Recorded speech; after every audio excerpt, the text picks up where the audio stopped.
안녕하십니까. 수도권 투데이 유석현입니다. 제대로 된 보상도 못 받고 세입자가 쫓겨나는 것을 막기 위해 만들어진 강제 퇴거 금지 법안이 3년째 국회에서 계류 중입니다. 용산 참사 5주기를 맞아서 강제 퇴거 금지 법안 왜 제정되지 못하고 있는지 잠시 뒤에 자세한 내용 알아보겠습니다. 오늘 생생 리포터 현장 시간에는 겨울방학을 맞아 특별한 행사를 진행 중인 정동극장 미소 공연에 대해서 알아보겠습니다. 2부 건강상담실에는 골연화증에 대해서 알아보는 시간 마련했습니다. 오늘 방송 관련해서 궁금하신 점이나 의견이 있으신 분은 샵0945로 문자 주시기 바랍니다. 짧은 문자 50원, 긴 문자 100원의 이용료 있습니다. 의견 보내주신 분들 가운데 하루 2분씩 추첨해서 국립극장 해오름극장에서 공연 중인 어린이 뮤지컬 구름빵 시즌3 오는 24일 금요일 오후 2시 공연 초대장을 2장씩 드리도록 하겠습니다. 의견 보내실 때 구름빵 티켓 신청한다고 남겨주시면 됩니다. 1월 15일 수요일 수도권 투데이 시작합니다.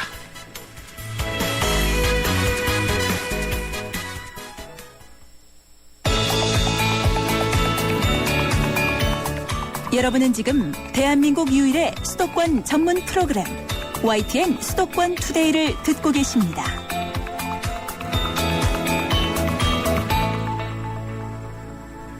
투데이 이슈 점검 시간입니다. 용산 참사가 벌어진 지 벌써 5년이 지났습니다. 다시는 같은 일이 되풀이되지 않도록 강제 퇴거 금지 법안이 발의가 됐습니다마는 국회를 통과하지 못하고 있습니다. 아직도 우리 주위에는 강제 퇴거로 고통받는 시민들이 있는데요. 강제 퇴거 금지법 제정위원회의 이원호 사무국장 전화로 연결해서 자세한 내용 알아보겠습니다. 안녕하세요. 네, 안녕하세요. 네, 용산 참사가 벌어진 지 벌써 5년이 지났는데 네. 당시 사건 간략하게 다시 한번 설명을 해주시겠습니까? 예, 5년 전 2009년 1월 20일이죠. 네. 용산 사구역 재개발 지역에서 강제 퇴거 위기에 놓인 그 상가 세입자들이 대책 마련 촉구하면서 그 빈 건물 점거하고 농성을 했었고, 네. 그때 하루 만에 이제 경찰 특공대가 투입되면서 좀 과잉 진압 논란들이 있으면서 대형 화재가 발생해서 당시에 철거민 5분하고 경찰 1분이 사망해서 많은 국민들이 좀 충격을 받았었던 사건이죠. 네. 그렇죠. 용산 참사 이제는 어느 정도 마무리가 됐다고 볼 수 있을까요?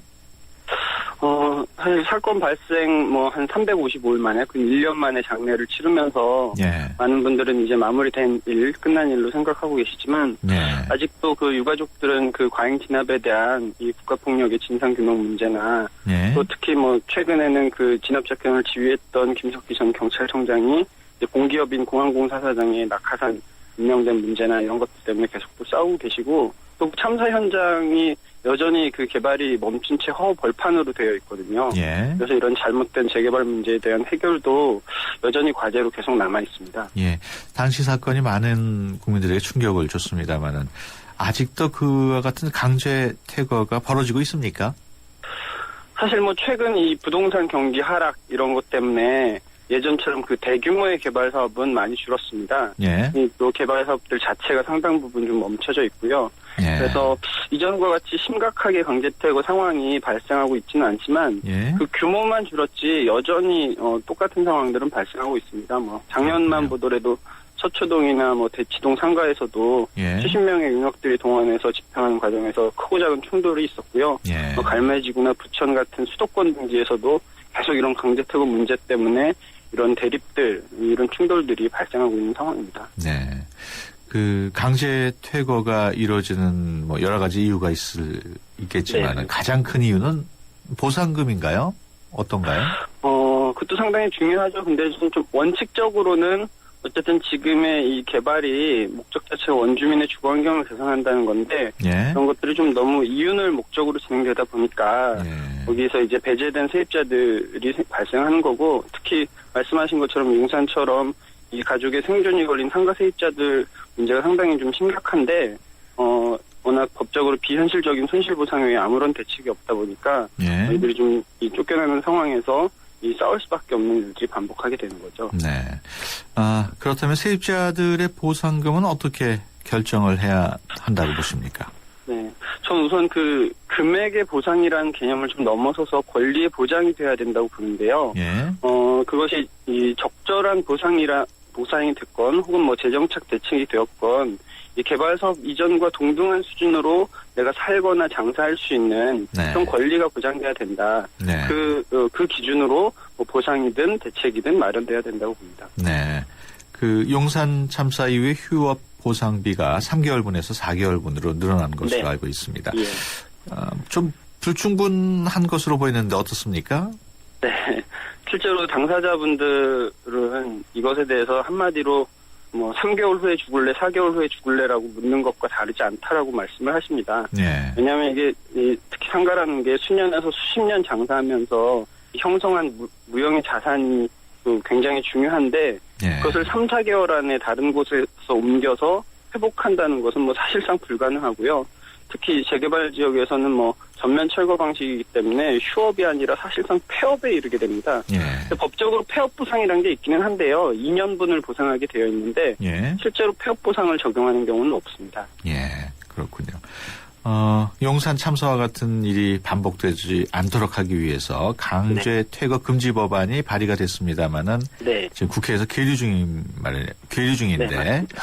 그 강제 퇴거 금지 법안의 내용은 어떻습니까? 간략하게 한번 얘기해 주시죠. 네, 강제퇴거금지법은 사회적으로 좀 문제 제기되는 동절기나 악천후 철거, 또 예. 뭐 국제 인권 기준에 부합하지 않는 폭력적인 강제퇴거를 금지하자는 건데요. 예.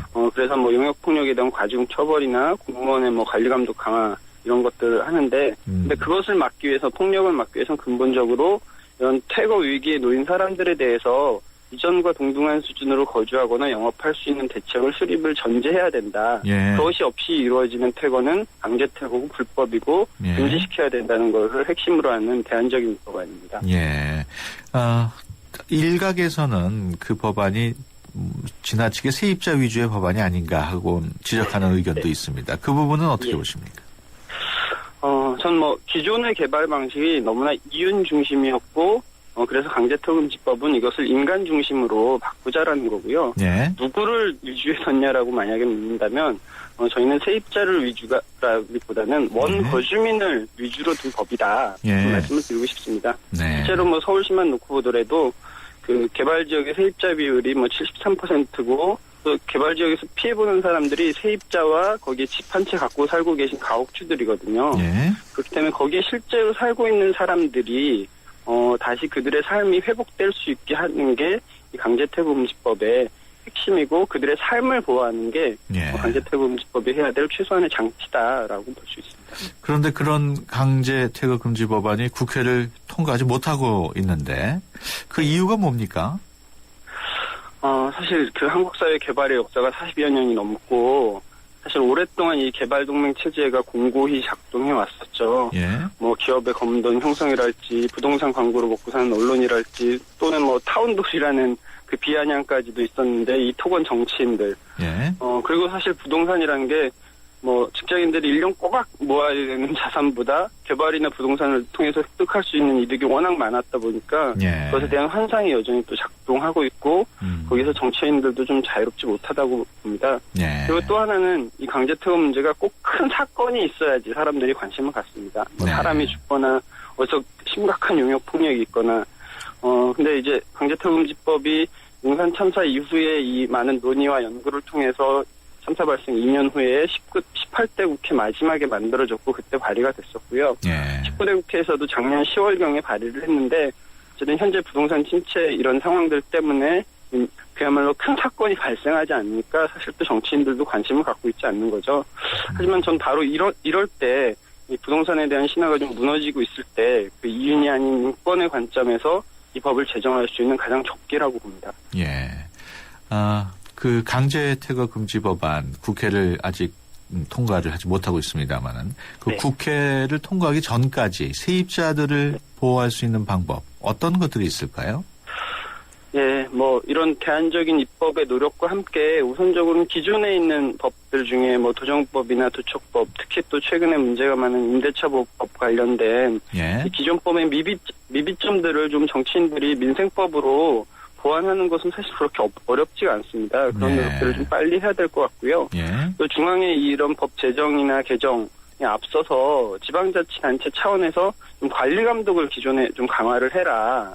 그리고 이 지자체 차원에서 사회적 약자들을 보호할 수 있는 그런 지침 같은 것들을 좀 수립을 해서 예. 그런 세입자들이나 사회적 약자들을 좀 보호할 수 있어야 된다고 봅니다. 네. 그 강제 퇴거 금지 법안에 이어서 상가 세입자의 권리금 피해를 막기 위한 상가 권리금 보호에 관한 특별법이 이번 주에 발의될 예정인데요. 이 법안이 국회를 통과하게 되면은 그 상가 권리금과 관련해서 상인들에게 큰 도움이 될 수 있을까요? 어떻습니까?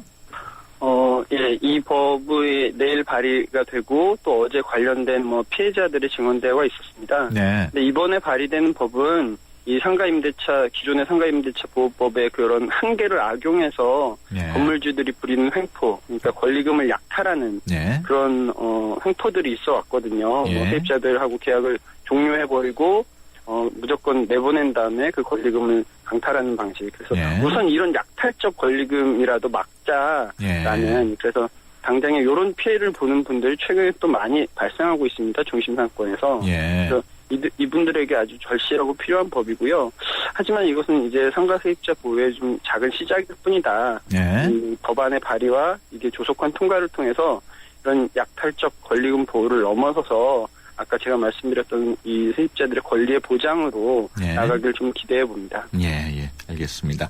지금까지 강제퇴거금지법 제정위원회 이현호 사무국장이었습니다. 오늘 말씀 고맙습니다. 네, 감사합니다.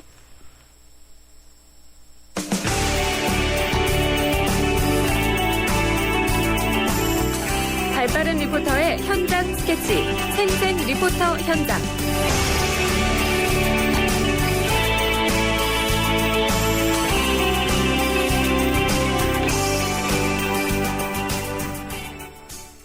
네, 수도권의 다양한 소식들을 리포터의 취재로 전해드리는 시간입니다. 오늘 이윤지 리포터와 함께합니다. 안녕하십니까? 네, 안녕하세요. 오늘은 어떤 소식인가요? 네, 서울시 중구 정동에 위치한 정동극장에서 상설 공연 중인 미소가 올 겨울방학을 맞아서 특별한 행사를 진행 중에 있다고 해서 다녀왔습니다. 네. 2주 후면 민족 대명절 설날인데요. 다가오는 설날 가족과 함께 즐기기에도 좋은 시간일 듯 싶습니다. 네. 관심 있는 분들 오늘 소식에 조금 더 귀 기울여 보시면 어떨까 합니다. 네. 미소라는 공연, 어떤 공연인지요? 네, 이 공연은 우리의 고전인 춘향전을 바탕으로 꾸며진 전통 뮤지컬입니다. 춘향을 사이에 둔 목룡과 학도의 삼각관계 이야기를 우리 춤, 음악으로 표현하고 있는데요. 네. 화려하고도 아름다운 우리의 전통적인 아름다움이 그대로 느껴지는 공연입니다. 자세한 소개 정동극장 공연기획팀 박진환 팀장께 들어봤습니다. 공연은 1997년부터 공연을 시작을 해서 17년간 96만 명 정도의 외국인 관객과 내국인 관객들이 찾고 계십니다. 한국의 대표적인 사랑 이야기인 춘향전을 바탕으로 한국의 기악, 탁, 무용 등 한국적인 장르가 가미돼서 연출된 뮤지컬 장르인데요. 가족과 함께 아이들과 함께 교육적인 차원에서 또는 한국을 방문한 그 외국인들한테는 한국 문화를 경험할 수 있는 재미있는 공연으로서 많은 분들이 찾고 계십니다. 현재는 중국에서 관객하고요. 일본 관객분들, 아시아권에서 제일 많이 오고 계시고 특히나 구미주에 계시는 분들 같은 경우는 정말 한국 문화에 대한 멋에 좀 많이 빠지시고 애호가들은 더 많으신 것 같아요. 외국분들 보시고 나서는 정말 좀 품격 있고 한국 문화가 들어있으면서도 또한 또 재미있게 한국 문화를 이해할 수 있게 만든 부분들에 공감이 간다. 그리고 각 나라마다 이런 사랑 이야기들, 다양한 설화나 소설들이 존재를 하는데 같은 문화적 맥이구나 해서 이해하기도 편하시다고 말씀 많이 하고 계십니다. 네, 외국인 관람객들도 많이 찾는 것 같아요. 네, 제가 갔을 때도 단체뿐 아니라 가족 단위로 공연을 보러 온 외국인들이 눈에 많이 띄었는데요. 그들이 부담 없이 공연을 즐길 수 있는 이유 중에 하나도 대사 없이 음악과 춤 그리고 배우들의 연기만으로 공연을 이해할 수 있기 때문이 아닌가 싶습니다. 네. 이런 국내외적인 관심 속에서 2012년 한국관광공사에서 실시한 상설 공연 활성화 현황 조사 연구에서도 이 공연이 14개의 상설 공연 중 종합평가 1위를 차지했다고 합니다. 네. 이윤지 리포터는 가서 공연을 직접 본 거죠? 네, 그렇습니다. 가기 전에 아무래도 전통 공연은 좀 지루하다는 편견을 갖고 있었는데요. 하지만 30여 명의 전통 무용 단원과 또 12종류의 악기의 연주, 200여 벌의 아름다운 무대 의상을 보다 보니까 공연이 진행되는 80분이 금방 지나간 듯 했습니다. 눈과 귀 모두 즐거운 공연이었는데요. 공연 소리로 잠시 만나보시죠. 또한 계략으로 항리와 이몽용 생이별이 되는구나.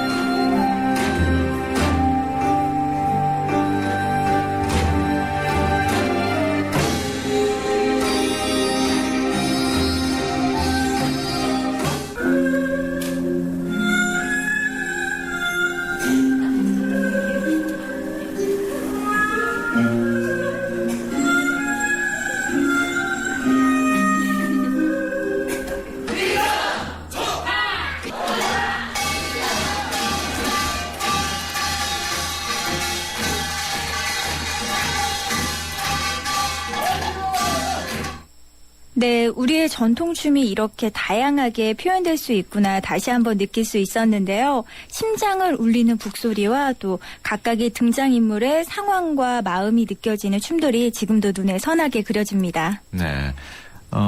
젊은 세대와 좀 나이 든 세대가 같이 보기에도 괜찮을 것 같아요. 네, 사실 요즘 가족과 함께 즐길 수 있는 문화생활이 많지 않은데요.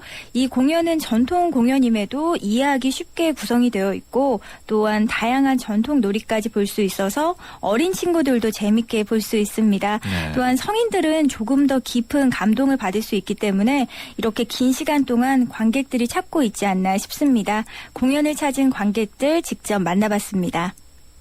재밌었어요. 관객들하고 같이 호흡할 수도 있고 또 배우들 그런 표정 연기도 괜찮았고 좀 흡입력 있게 볼 수 있었던 것 같아요. 전통 공연을 볼 수 있는 곳이 많지가 않은데 애들이랑 편하게 와서 볼 수 있어서 생각보다 우선 감동적으로 재밌게 봤어요. 좋았어요. 변사또 춤추는 거, 몸으로 표현하는 거. 엄마랑 보기에도 참 좋았던 공연 같아요.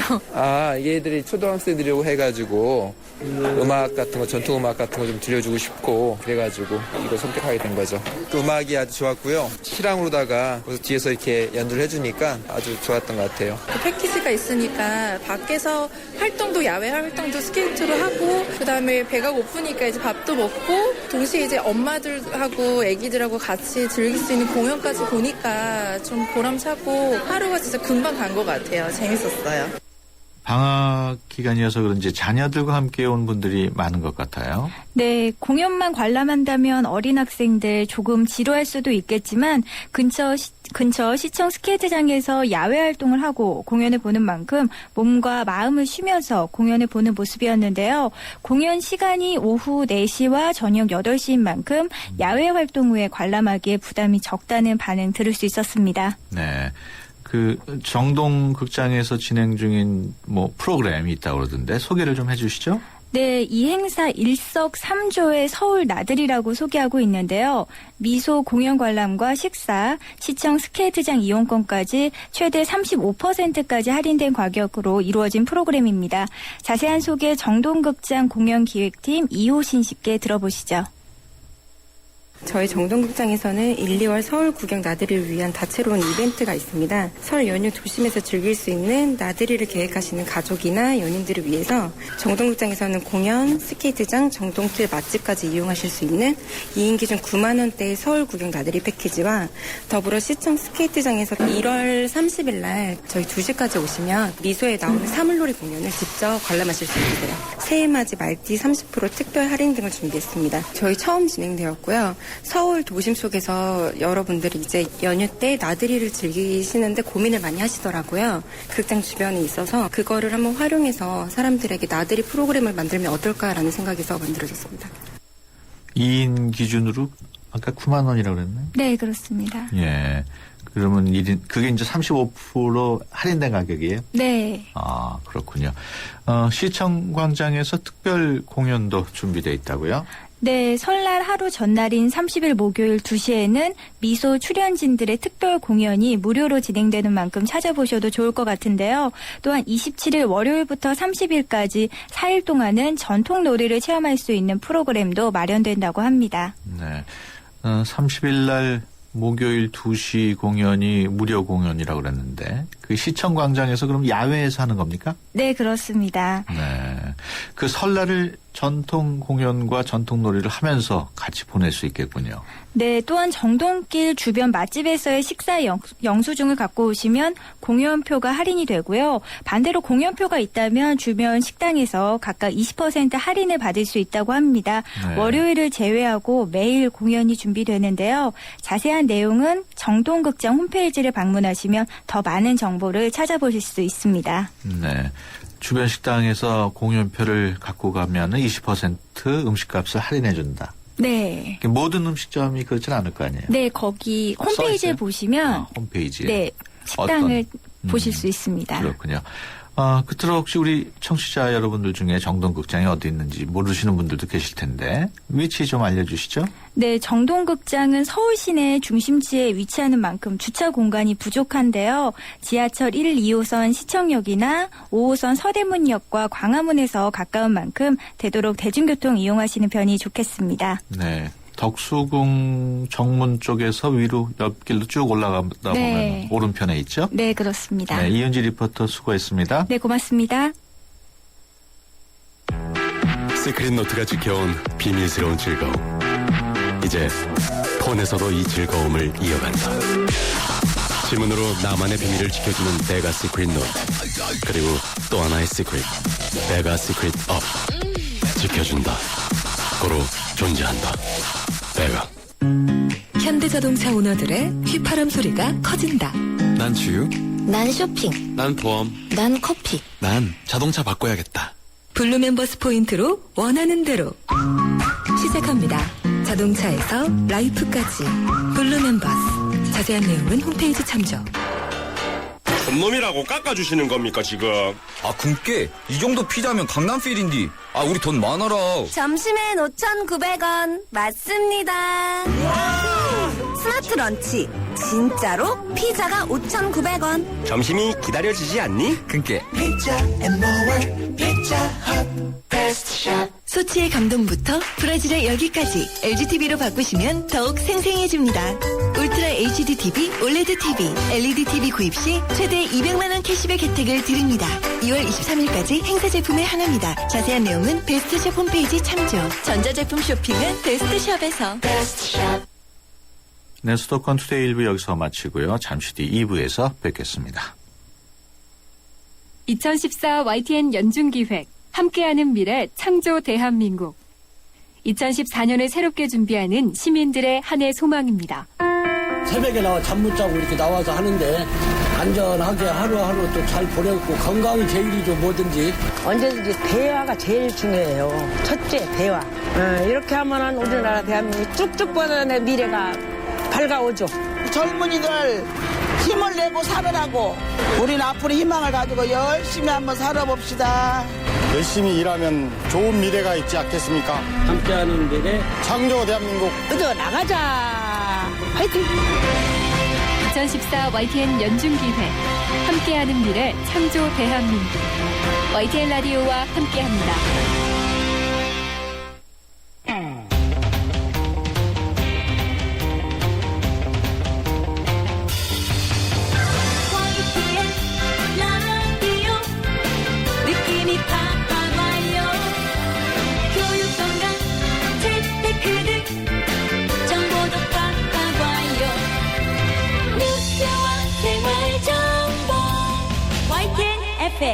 수도권 투데이. 네, 수도권 투데이 2부 시작합니다. 원인 모를 요통에 시달리고 있다면 골연화증을 한번 의심해 봐야 한다고 합니다. 골연화증 어떤 질병인지 오늘 건강상담실에서 자세히 알아보겠습니다. CT병원 최윤 과장과 함께합니다. 건강에 대해 궁금하신 점 있으신 분들은 샵 0945번으로 문자 주시면 자세히 상담해드립니다. 짧은 문자 50원, 긴 문자 100원의 이용료 있고요. YTN 어플리케이션 ES로도 참여하실 수 있습니다. 문자 보내주신 분들 가운데 하루 2분씩 추첨해서 국립극장 해오름극장에서 공연 중인 어린이 뮤지컬 구름빵 시즌3 오는 24일 금요일 오후 2시 공연장을 2장씩 드리도록 하겠습니다. 의견 보내실 때 구름빵 티켓 신청하신다고 남겨주시면 됩니다. 수도권 투데이 2부 뉴스 브리핑으로 시작하겠습니다. 이윤지 아나운서 전해주세요. 네, 수도권 뉴스 브리핑입니다. 서울의 여성 가구주가 100만 명에 이르는 것으로 나타났습니다. 지난 2010년 통계청의 인구 총조사를 기준으로 서울의 여성 가구주는 98만 4천 명으로 전국 여성 가구주 449만 7천 가구 가운데 22%를 차지했습니다. 또 서울의 25개 자치구 가운데 강남구는 여성 인구 비율이 52%로 가장 높았고 여성 가구주의 비율도 32.6%로 최고를 기록했습니다. 이 밖에 서울 전체 사업자 수 75만 2천 개 가운데 여성이 대표자인 기업은 24만 5천 개로 32.7%를 차지했고 숙박업과 음식업에서는 58.6%로 절반을 넘었습니다.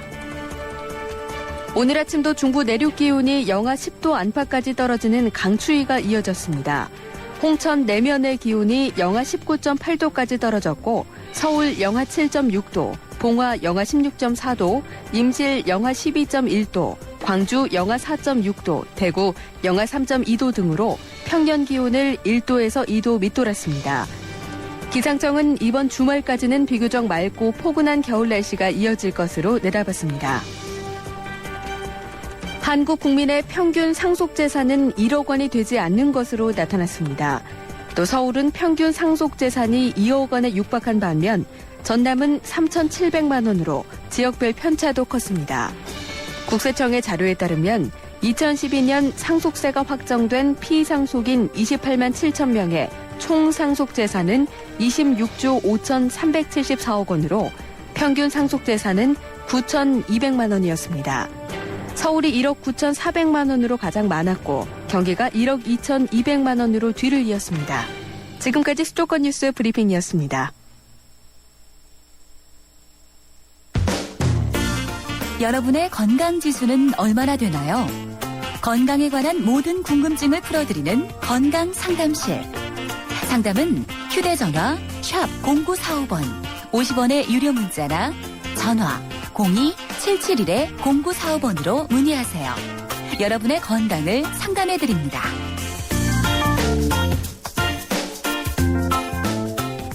네, 매주 수요일에는 건강상담실을 통해서 여러분의 건강 고민 해결해 드립니다. 오늘은 골연화증에 대해서 이야기 나눠보겠습니다. 그 밖에 건강 관련한 궁금증 받고 있는데요. 궁금하신 내용 뭐든 물어보시면 CT병원 최은 과장님께서 답변해 주십니다. 안녕하십니까? 네, 안녕하세요. 네, 오늘 알아볼 질병이 골연화증인데 네. 좀 생소한 것 같아요. 그러시죠? 네, 어떤 질병인지요? 네, 되게 이제 골다공증 얘기 많이 들으셨지만 골연화증은 잘 못 들으셨을 겁니다. 네. 근데 이제 골연화증은 우리 몸에 이 뼈가 사실은 이렇게 한 번 생기면 없어지지 않고 계속 있는 것처럼 보이시지만 네. 사실은 계속 없어지고 또 생기고 하는 그런 조직이거든요. 그래서 네. 이제 뼈가 처음 이제 새로 생길 때에는 그러니까 기질이라고 해서 단백질을 위주로 하는 말랑말랑한 연부 조직이 먼저 생기고요. 여기에 예. 이제 칼슘, 인 뭐 이런 무기질, 그러니까 단단한 조직들이 와서 침착이 되면서 뼈의 모양을 갖추게 됩니다. 네. 근데 이제 문제는 뭐냐면 이런 무기질화가 잘 이루어지지 않으면 뼈 자체가 단단하게 느껴지지 않고 네. 일종의 좀 말랑거려진다고 할까요? 그래서 이제 네. 무른 뼈가 되고 그래서 네. 이제 연부 조직 상태에서 그대로 머무르게 되는 이런 상태가 되는 것이 이제 골연화증입니다. 예. 근데 이제 이 경우에는 칼슘 대사가 문제가 생겨 있는 상태이기 때문에 근육에서도 우리가 근육 수축을 할 때 칼슘을 쓰게 돼 있거든요. 그래서 예. 이제 그런 게 잘 안 되시면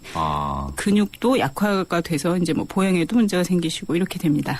결국 뼈가 딱딱해지지 네, 않기 네. 때문에 좀 약해지는 질병인데. 네, 그렇습니다. 그럼 골다공증하고는 어떻게 다른 건가요? 예, 골다공증은 이제 보통 알고 계신 것처럼 전체 그 뼈 자체가 그 줄어드는 거죠. 그래서 이제 네. 골질량이 줄어드시는데, 아까 말씀드린 기질이라는 단백질 성분의 그런 이제 연부 조직하고 미네랄이 네. 같이 이 비율을 맞춰서 이렇게 돼 있으셔야 되거든요. 근데 네. 이제 이런 것이 전체적으로 줄어드는 것이 골다공증이고요. 예. 그 비율은 맞지만 마치 이렇게 구멍이 숭숭 뚫린 것처럼 뼈가 그렇게 된다고 생각하시면 비슷하고요. 예.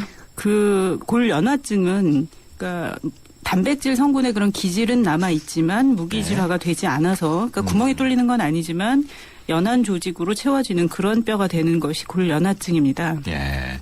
그 골연화증에 잘 걸리는 연령층이 따로 있나요? 그러니까 어린아이들한테 올 때는 그룹병이라 그래서 옛날에 이제 우리가 곱사병 뭐 이렇게들 말씀하셨던 그런 형태로 오고요. 예. 어른에서는 그런 이제 변형이 많이 오시는 건 아닌데 그래서 이제 어른들에서는 골연화증 이렇게 말씀드리죠. 그렇군요.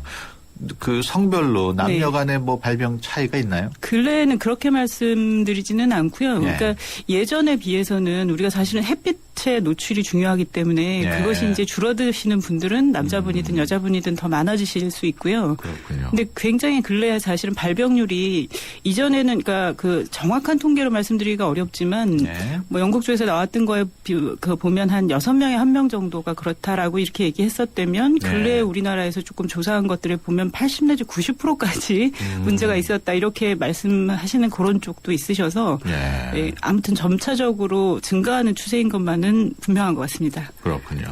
그 골연화증에 걸리는 원인을 좀 자세하게 설명을 해 주시죠. 예, 일단은 뭐 유전적인 문제로 인산염의 어떤 문제라든지 대사 문제 같은 것들도 있기는 하지만 가장 주 원인은 일단 비타민 D 자체의 부족증에 있습니다. 그래서 비타민 D는 우리가 음식 속에서 일부 섭취하실 수 있고 그 이외에는 햇볕을 쬐시면 피부에서 이제 생성을 하게 되죠.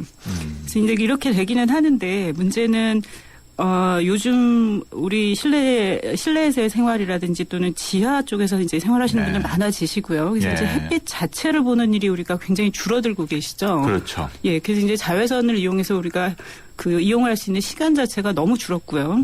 또 2차적으로는 그 자외선 차단제 같은 사용이 굉장히 늘어졌기 때문에 햇빛을 봐도 사실은 이용해서 이제 만들 수가 없는 거죠. 그래서 그런 상태가 많이 있으십니다. 그렇군요. 그리고 이제 고령 인구가 증가하신 것도 또 한 가지 원인이 되시는데 고령 인구에서는 사실은 햇빛을 받아도 비타민 D를 만들 수 있는 그런 그 능력이 떨어지시기 때문에 일정량 더 필요하게 되신다고 생각할 수 있고요. 그리고 이제 노년층에서 이제 그런 햇빛이 떨어지시고 비타민 D 생성이 떨어지시는 것과 또 비슷하게 영아에서는 그러니까 일광 자체를 쐬지 않지 않습니까? 그래서 이제 아주 아기들의 경우 그래서 이제 햇빛의 노출이 굉장히 작고 또 모유 수유를 요즘은 이제 굉장히 강조하기 때문에 오래도록 하시는 어머님들 많이 계시는데요. 모유에서는 비타민 D가 좀 떨어질 수 있습니다. 그래서 그런 문제가 좀 아이들에 있어서도 문제를 가져올 수가 있습니다. 예, 그렇군요. 예. 오늘은 최은 과장님과 골연화증에 대해서 얘기 나눠보고 있습니다. 이와 관련해서 궁금한 점 있으신 분들은 짧은 문자 50원, 긴 문자 100원의 유료 문자 샵 0945번으로 문자 보내주시면 되고요. 전화로도 신청 가능합니다. 02-771국에 0945로 전화 주셔서 성함과 전화번호 남기시면 저희가 전화를 드립니다. 골연화증 관련해서 내가 골연화증에 걸렸다. 네. 그걸 어떻게 알 수 있어요? 증상이 뭐 나옵니까? 예, 사실 뚜렷한 증상이 없습니다. 근데 이제 증상은 굉장히 모호한데, 그러니까 아까 이제 요통의 상당 부분이 골연화증과 연관이 있다라는 말씀 있으셨지만 그런 것과 마찬가지로 골다공증의 증상은 모호한 상태로 다만 이제 전반적으로 근육이 약하게 느껴지신다. 그러니까 근래에 들어서 왠지 근육 힘쓰기가 어렵고 뭐 계단 오르내리는데 왠지 이렇게 뒤뚱거려지는 느낌이 든다. 뭐 이런 근육의 약화들 그리고 전체적으로 골통증이 그래서 이제 뭐 여기저기가 다 쑤시고 아프신 것 같은 그런 느낌들이 오실 수 있습니다. 근데 이제 근육 약화는 아까 말씀드린 것처럼 이제 몸통에 가까운 사지의 근위부에 주로 생기기 때문에 예. 제일 뭐 눈에 띈다고 하면 이렇게 약간 걸으실 때 좌우로 흔들리면서 좀 오리걸음 걷는 것처럼 그런 느낌이 보이신다든지 예. 그다음에 이제 골 통증은 어디든 나타나실 수는 있는데요. 그러니까 척추라든지 골반이라든지 하지 그래서 아마 이제 요통하고도 연관이 있으시다 이런 얘기들이 많이 나오실 거고요. 예.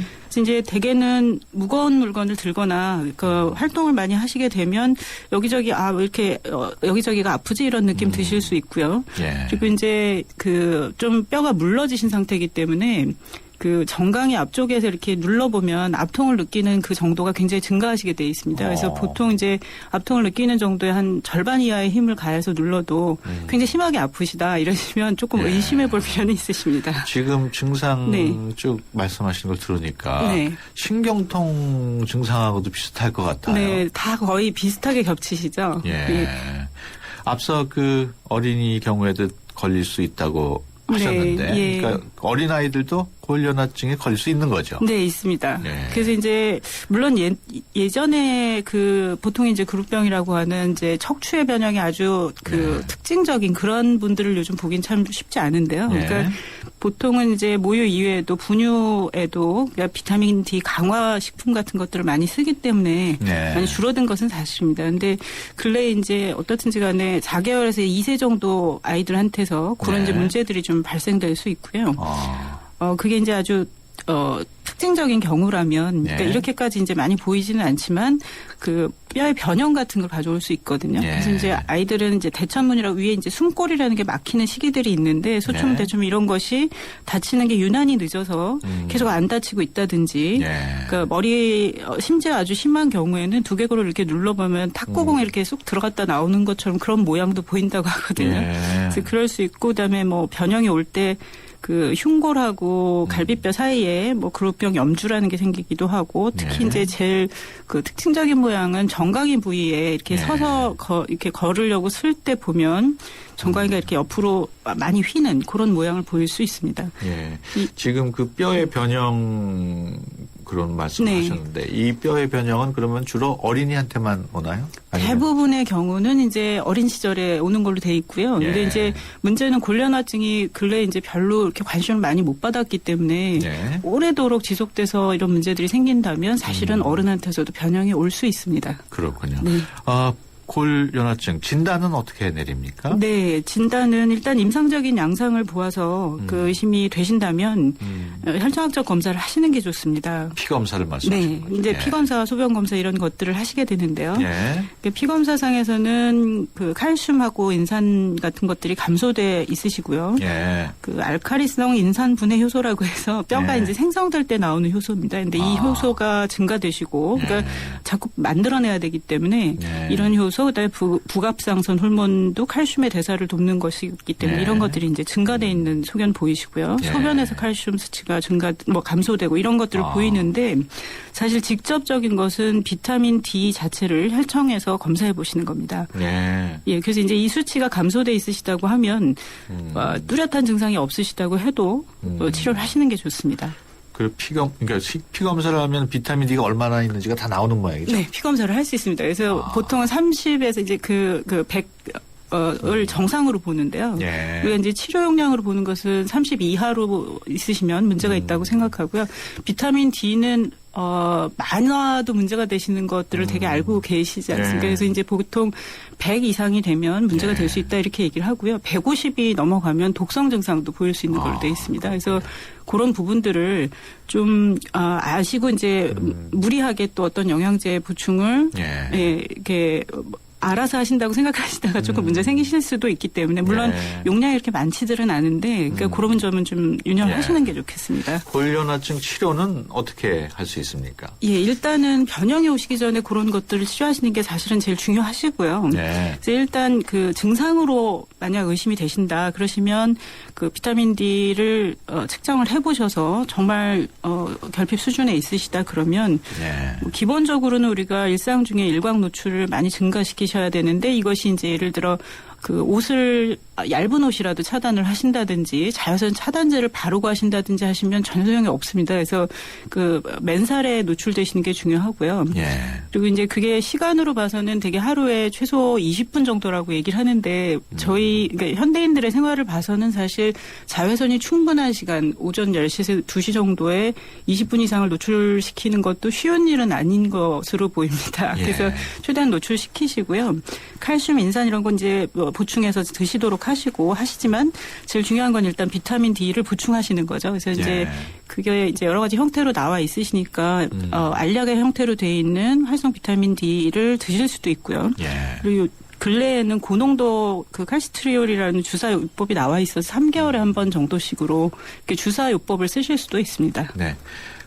오늘 골연화증에 대해서 CT병원 최현 과장과 얘기 나누고 있습니다. 짧은 문자 50원, 긴 문자 100원의 정보 이용료 있는 휴대폰 유료 문자 샵 0945로 문자 주시기 바랍니다. YTN 라디오 어플리케이션 예스로도 참여하실 수 있습니다. 지금 말씀하시는 도중에 스마트폰 애플리케이션 예스로 들어온 사연인데요. 윤영란 씨가 보내주셨어요. 안녕하세요. 1998년도에 교통사고로 골연화증이 있다고 판정을 받았는데 몇 년 전에 골반이 뒤틀어졌습니다. 이것도 골연화증 때문일까요? 평소 몸 관리를 어떻게 해야 할까요? 저는 현재 65세입니다. 네. 근데 이제 이 교통사고가 있으셨다고 하기 때문에 골연화증 하나만이 그 원인이라고 보긴 조금 어려우실 것 같고요. 이제 골반 자체가 자세에 의해서 또 그 부정렬 증후군이라고 자세 이상에 의해서 틀어지셨을 가능성이 더 많기는 하신데 이제 문제는 뼈 자체가 약하시다고 하면 그런 문제들이 더 심해지시게 되죠. 그래서 일단은 골연화증을 벌써 1998년이면 상당히 지금 지나셨는데 이게 이제 연세 드시면서 사실은 더 진행되실 가능성이 상당히 있거든요. 아, 그렇군요. 예, 그래서 혹시 치료를 적절하게 잘 안 되셨다면 혈액 검사 하셔서 그런 보충을 하시는 것이 일단은 좋겠다는 생각이 들고요.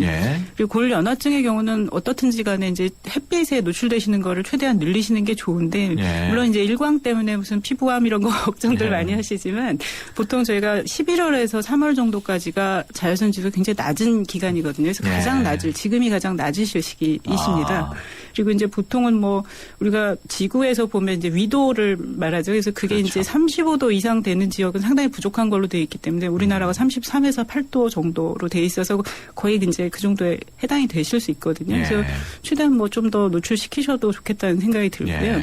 그리고 일단은 무리하게 힘을 이제 가하시는 것들은 좀 줄이시는 게 좋겠습니다. 그래서 그럴 때 이제 조금 더 틀어지시는 것을 가속화할 수 있습니다. 예, 그렇군요. 다음 사연 또 보겠습니다. 0512번인데요. 방송 듣다가 궁금해서 질문 드립니다. 원인에 따라 치료법이 다르다고 하셨는데 내가 어떻게 골연화증에 걸렸는지 그 원인을 알 수 있는 방법이 있습니까? 네.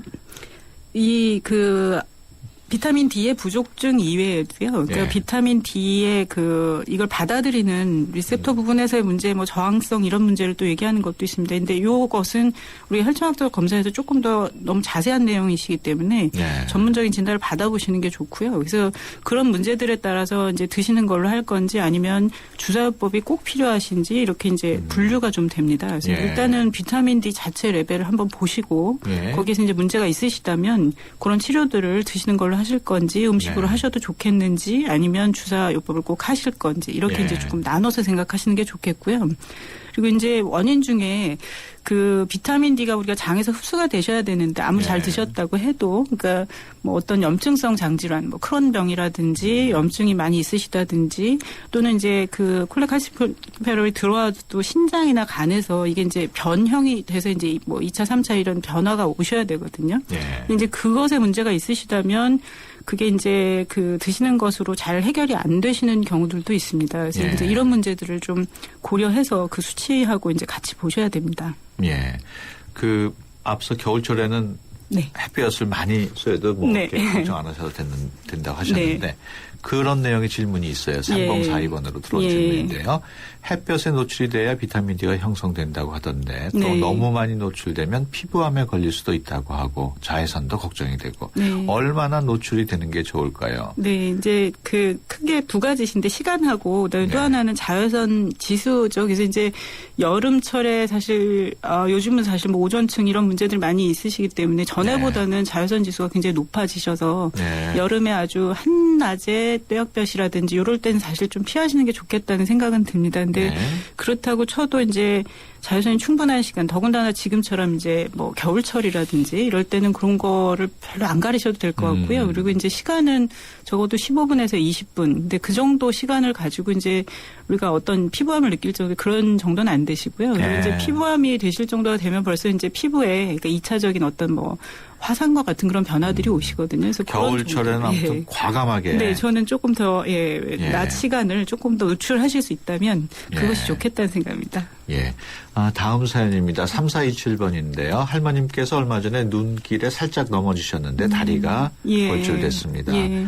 골련화증 진단을 받았는데 비타민 D나 칼슘을 많이 드시면 할머님의 구분 등에도 도움이 되는 건가요? 네. 그리고 골련화증이 골다공증보다는 좀 나은 건가요? 네. 뭐 이런 내용이에요. 이제 두 가지가 다 문제시기 때문에 어느 쪽이 더 좋다라고 말씀드리기는 좀 어렵고요. 예. 근데 이제 골연화증 진단을 받으셨다고 말씀하시는데 이제 보통은 저희가 이제 골다공증 진단을 사실 많이 하시거든요. 그래서 예. 그 허리 쪽에서 굽으신 것은 뭐 여러 가지 있으실 수 있겠지만, 그러니까 뭐 퇴행성 변화도 있으실 수 있고 여러 가지 있으시지만 어린 시절부터의 문제가 아니시라면 사실은 골다공증하고 연관돼서 압박골절이 있으실 가능성이 제일 높습니다. 그래서 예. 그것이 계속 문제가 되시면 최근에는 뭐 척추체 성형술이라고 좀 간단한 수술법으로 그 높이를 이렇게 높여줄 수 있는 것이 있기 때문에 네. 예, 고려해 보시는 게 좋겠고 일단은 어떻든지 간에 골련화증이 있으셨다 그러면 비타민 D나 칼슘을 드시는 것은 도움이 분명히 네. 되십니다. 비타민 D를 먹는다고 구분 등이 펴지는 건 아니죠?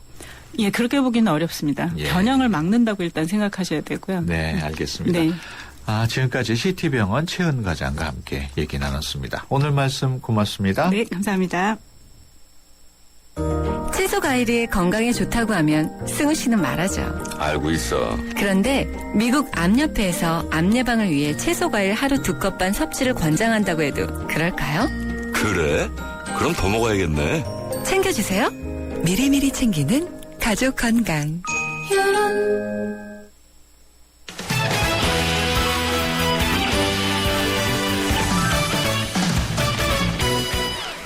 네. 수도권 투데이 오늘 순서 여기서 마치고요. 내일 오전 9시 10분에 다시 찾아뵙겠습니다. 구름빵 티켓 당첨자 두 분 오늘도 선정을 했는데요. 0707번님 그리고 7071번님 이렇게 두 분께 티켓 2장씩 선물로 드리겠습니다. 지금까지 프로듀서 박준범, 기술감독 남윤민, 구성작가 최유미, 진행의 유석현이었습니다. 함께해 주신 여러분 고맙습니다.